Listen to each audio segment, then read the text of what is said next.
I thought my daughter-in-law was just asking for a little help.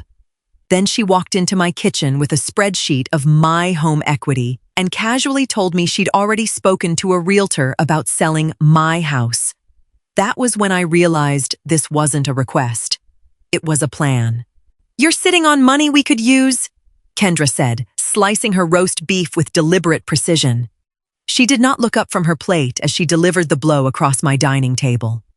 My son Mark immediately fixed his gaze on his water glass, his knuckles turning pale against the smooth condensation. Kendra laid her fork down, crossed her manicured fingers, and offered me a practiced, patronizing smile. She pointed out that a 64-year-old retired bookkeeper did not need a 4-bedroom colonial in suburban Richmond, nor the certificates of deposit I had rolled over after 30 years at the County Water Authority.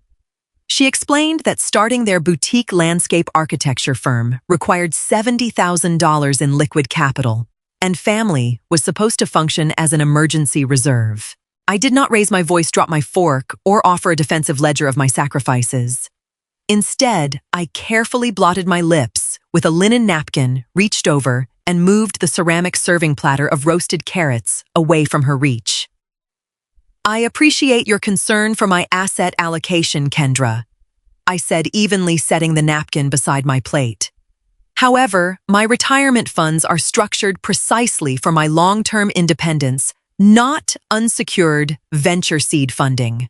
Mark cleared his throat, mumbling something about high commercial loan rates, but he refused to meet my eyes. Kendra sighed loudly, checking her smartwatch as if my refusal were merely an amateur scheduling conflict.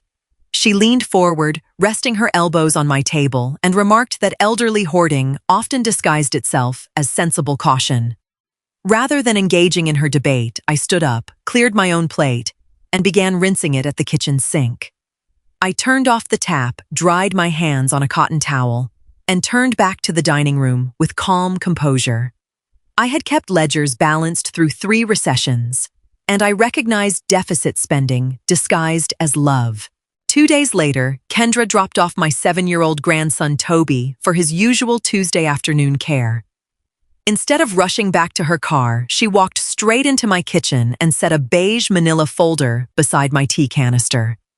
Inside was a printed spreadsheet detailing my estimated home equity, my monthly pension from the state, and a proposed repayment timeline extending 12 years. She tapped the top page with her polished acrylic nail, explaining that she had already spoken with a local real estate agent about listing my house in the spring. According to her calculations, if I transitioned into a single-story patio home in Henrico County, the surplus cash could fully fund their expansion without touching my core monthly cash flow. "We have to think about generational wealth," Eleanor, Kendra said, pouring herself a cup of my fresh brew without asking. "Mark is too polite to push, but you're locking away resources while your grandson's future hangs in the balance." I took the folder, closed it firmly without reading beyond the first column, and slid it across the island into the recycling bin. Kendra froze her coffee mug, hovering inches from her lips. I looked past her shoulder to Toby, who was quietly unpacking his colored pencils at the small breakfast nook table. "My living arrangements are not family property, nor are they open for debate." I said, my tone as measured as an audited balance sheet. "Toby has his snack and you have client meetings to attend."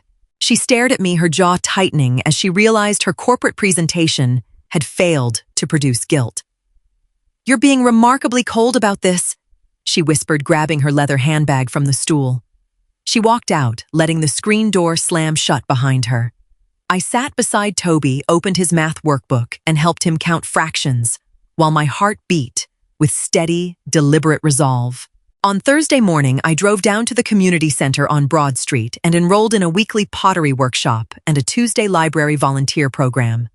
For 3 years, I had kept my weekdays entirely open, acting as an on-call chauffeur babysitter and emergency buffer for Mark and Kendra's busy schedules. Every time Kendra needed an extra afternoon for client development or hair appointments, my phone rang with 15 minutes of notice.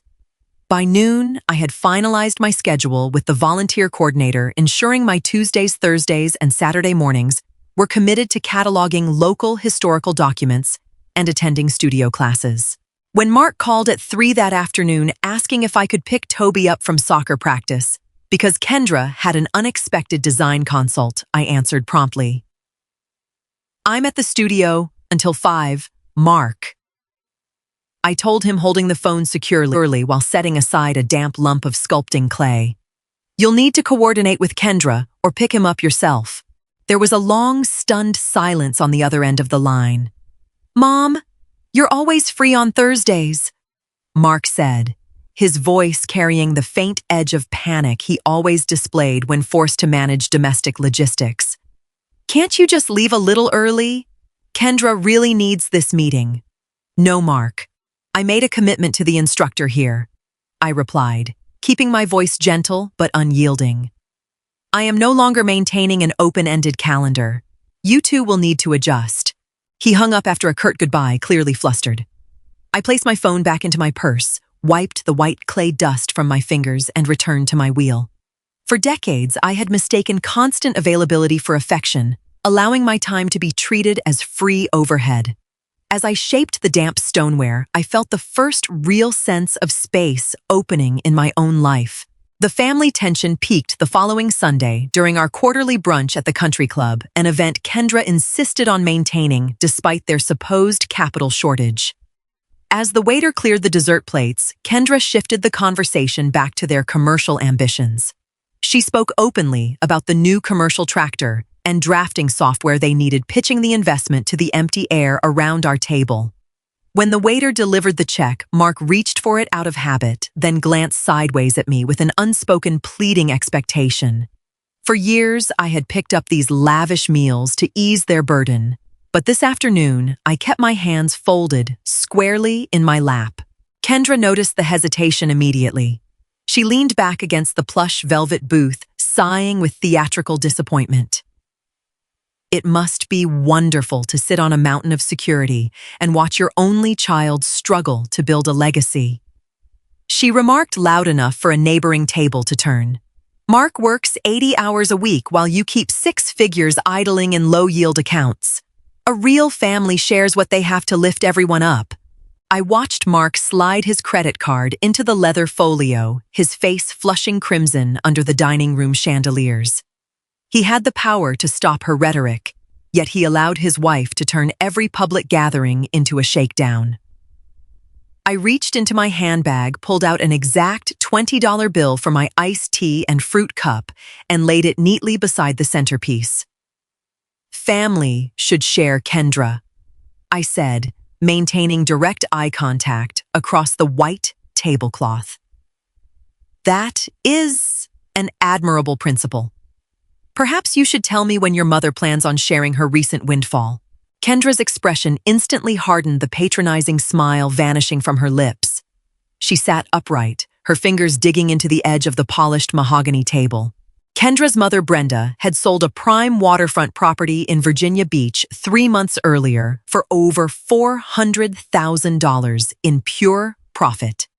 Rather than assisting her daughter's business, Brenda had purchased a brand new luxury motorhome, booked an extended cruise to the Mediterranean, and upgraded her personal wardrobe. Kendra had never once asked her mother for a single dime, nor had she drafted a 12-year repayment spreadsheet for Brenda's kitchen table. In fact, Kendra had spent weeks bragging on social media about her mother's well-deserved lifestyle, celebrating Brenda's absolute right to spend every penny on personal pleasure. That is completely different, Eleanor, and you know it. Kendra snapped her voice, dropping into a harsh, defensive hiss. My mother worked hard for her assets. That money is her private business. She has every right to enjoy her retirement without people demanding handouts. And I worked 30 years managing finances for the County Water Authority while raising Mark on my own after his father passed away. I replied, my voice steady, clear, and quiet. Yet, somehow, my life savings are classified as idle family property, while your mother's cash is sacred and untouchable. Why is that, Kendra? Mark shifted uncomfortably in his seat, staring intently at the salt shaker, as if wishing he were anywhere else on earth. Mom, please let's not cause a scene here, he whispered, attempting to mediate without taking a stand. There is no scene, Mark, I said, picking up my purse and securing the strap over my shoulder. There is simply an accounting standard that applies equally to everyone at this table. If your business model relies on extracting retirement funds from older women, start with the parent who just walked away with over $400,000 from a property sale. I stood up, smoothed my skirt, and walked out into the crisp autumn air. On Monday morning, I scheduled an appointment with my financial advisor, Greg, at his downtown office. We spent 2 hours reviewing my accounts, consolidating my municipal bonds, and ensuring my estate planning documents were airtight. I established a protected educational trust specifically for Toby's college tuition, legally insulated so that neither Mark nor Kendra could leverage it for business debt or equipment leases. The money would go directly to an accredited institution when Toby turned 18, completely bypassing family business proposals. Greg witnessed my signature, stamped the notary seal, and filed the paperwork with the county probate registry. Afterward, I stopped by a local hardware store, purchased a set of heavy-duty brass deadbolts, and hired a licensed locksmith to rekey my entire house. Over the past 5 years, Kendra had used her spare key to enter my home whenever she needed to borrow kitchen appliances, garden tools, or patio furniture for her staging projects. She treated my garage as an auxiliary storage unit for her seasonal inventory, leaving clutter wherever she pleased. When the locksmith finished his work, I handed him a check, locked the front door from the inside, and placed the new keys on my personal ring. That evening, I sent a concise group text to Mark and Kendra. I informed them that my spare keys had been retired, my estate documents had been updated with professional trustees, and all future visits would require advance notice. I did not include apologies, explanations, or passive-aggressive remarks. Setting a boundary does not require an emotional justification. It simply requires consistency and follow-through. When my phone lit up with 4 rapid notifications from Kendra, 20 minutes later, I flipped the device screen down on my bedside table, opened a historical biography, and read 3 chapters in undisturbed quiet before turning out the lamp. The following Saturday, Kendra arrived at my house unannounced at 9 in the morning, towing a commercial trailer behind her SUV. She intended to load my late husband's vintage John Deere riding mower and commercial-grade generator to use on a new landscaping job site. When her old brass key failed to turn in the front lock, she pounded on the solid oak door until the brass knocker rattled against the frame. I set down my morning coffee, walked to the foyer, and opened the door, leaving the heavy security screen latched firmly between us. "My key isn't working, Eleanor," Kendra said, breathing heavily, clearly irritated by the delay. "Mark forgot to load the equipment yesterday, and we have a crew waiting on site in Glen Allen right now. Unlock the garage." "The equipment is not available for commercial use, Kendra," I told her, standing behind the screen with my hands resting easily at my sides. "Those tools belong to Arthur, and they are staying in my shed. Furthermore, you did not call ahead." She stared through the mesh, her face contorting with genuine disbelief. "Are you serious? You're refusing to let us borrow tools that are just sitting there gathering dust. We are trying to build a livelihood for your son. You have everything handed to you, and you won't even share lawn equipment. Arthur maintained those tools for 30 years, and commercial crews ruin private machinery," I replied evenly. "You have an operating budget. Rent what you need from the commercial depot on Route 1. You are tearing this family apart over your selfish stubbornness," she shouted, stepping back onto the porch stairs. "Mark is going to hear about how you treat us." "Mark knows the number to the equipment rental desk," I said, and closed the solid interior door, locking the deadbolt with a clean metallic snap. 2 hours later, Mark arrived alone. He did not pound on the door. He rang the bell once and waited on the porch, looking exhausted in his work boots and canvas jacket. When I let him in, he sat down at the kitchen table, running both hands through his thinning hair. He confessed that their business was already $12,000 in debt from marketing consultants and high-interest vehicle leases that Kendra had insisted were necessary for their professional image. He admitted that Kendra had been pressuring him daily to force my hand on the house equity because she refused to downsize their own lifestyle or approach Brenda. She says you owe us this, Mom. Mark muttered, his voice cracking slightly. She says because Dad left you the house free and clear, you're hoarding resources that should stay within the family. I'm just so tired of the fighting at home. I poured him a cup of black coffee, set it in front of him, and sat in the chair opposite his. Your father and I paid off this mortgage by driving 10-year-old sedans, packing our lunches, and sacrificing every luxury for 25 years. I said, looking straight into his tired eyes. I do not owe you the fruits of our discipline so that your wife can maintain an illusion of instant wealth. Mark looked down at the dark surface of the coffee, unable to offer a counter-argument. You are 34 years old, Mark, I continued calmly. You are allowing your wife to attack my independence because you are too cowardly to tell her no. You cannot use my retirement as a shield to protect yourself from her spending habits. If your business fails, it fails because of your choices, not my refusal to go bankrupt for you. He sat in silence for a long time, the kitchen clock ticking steadily against the wall. The real test came on Thanksgiving afternoon. Mark and Kendra hosted the dinner at their rented home, and Brenda was seated at the head of the table, wearing a brand new diamond tennis bracelet and talking loudly about her upcoming trip to Tuscany. Kendra brought out the turkey, beaming at her mother, while treating me with icy, exaggerated politeness. Before the meal began, Kendra stood with a wine glass, tapping it with a spoon to make an announcement. She declared that they were officially expanding their design studio into a downtown commercial space, subtly implying that family investments had made the milestone possible. She turned to me with a sharp, triumphant gleam in her eye. We want to thank our family members who truly believe in building the future together, Kendra announced clearly, attempting to pressure me into a public pledge in front of Brenda and their guests. Eleanor, we know you've been thinking about your contribution to the firm.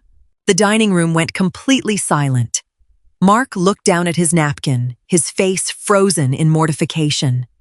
Brenda sipped her Chardonnay with a smug, detached curiosity. I set my glass down, wiped my fingers, and looked across the table at Kendra. I have thought about it, Kendra, I said, my voice carrying clearly across the quiet room. And my decision is final. I have placed Toby's college funding into a protected educational trust. Aside from that, every dollar of my retirement remains strictly in my personal accounts to fund my own elder care. If you require private investors for this commercial lease, Brenda is sitting right beside you with liquid capital from her coastal sale. You should present your 12-year spreadsheet to her. Brenda choked slightly on her wine. Kendra's face flushed a deep, furious crimson. For once, Mark looked up, met my eyes, and did not apologize for my words. The fallout was swift, but entirely manageable. Kendra did not speak to me for 3 months, which provided the most peaceful winter I had experienced in nearly a decade. Deprived of the easy bailout they had anticipated, Mark finally put his foot down regarding their overhead expenses. He canceled the commercial lease, returned the luxury vehicle they had leased for client meetings, and scaled the business back to a sensible residential operation that he could manage without massive debt. Kendra had no choice but to adjust to the reality of their actual income, her social media posts shifting from fabricated luxury to quiet, domestic routines. By spring, Mark began bringing Toby to my house on Saturday afternoons, arriving without Kendra's demands or spreadsheets. He helped me plant my raised garden beds, split fallen oak branches for the fire pit, and repaired the lattice underneath the back porch. We did not hold long emotional reconciliations, nor did we pretend the tension had never existed. Instead, we established a relationship based on reality rather than entitlement. He saw that my home was a place of stability for his son precisely because I had refused to compromise its foundation. My schedule remained full and purposeful. On Tuesday mornings, I worked at the library archives, cataloging local historical deeds with colleagues who valued my precision.